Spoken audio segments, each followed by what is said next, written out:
biyya kootu marrumaa shakii burtukaana koo shakii mandariina koo shakii burtukaana koo shakii biyya kootu marrumaa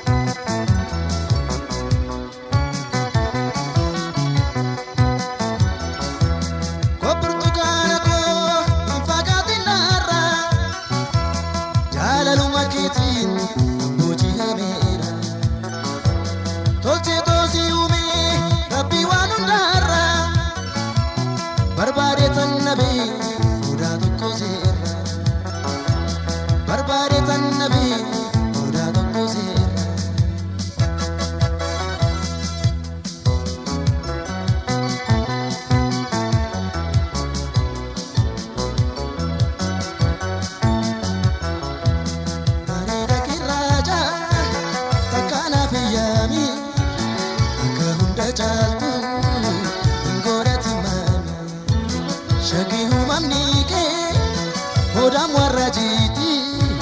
kanike martinu sidisa berati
Dabasa jifati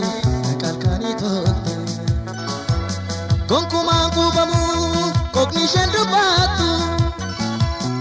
Ibama dufaya Hiroshen kofata Ibama dufaya Hiroshen kofata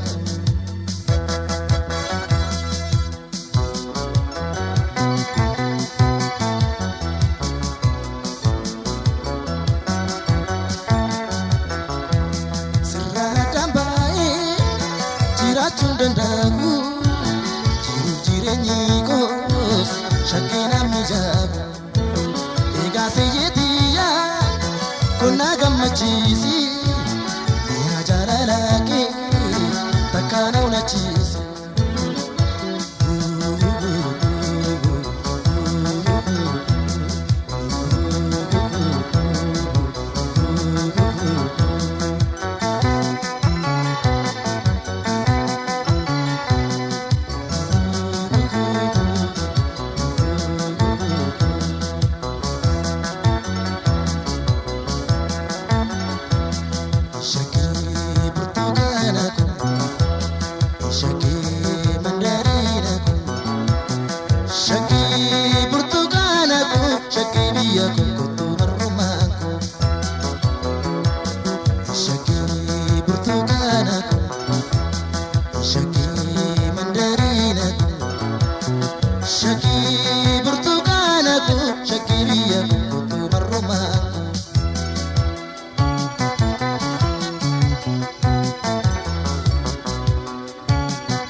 Barbare tan nabi udah doko sir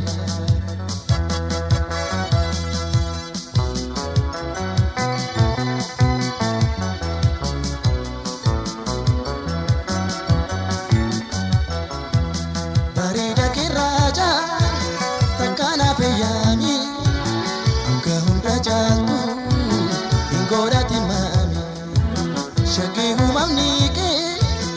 moda warrajiti kamni ke martinu sidi sabirati sirra dambae jirachun dandamu jiru jirenyi kos shakena mijabu ega seyetiya konna gamachisi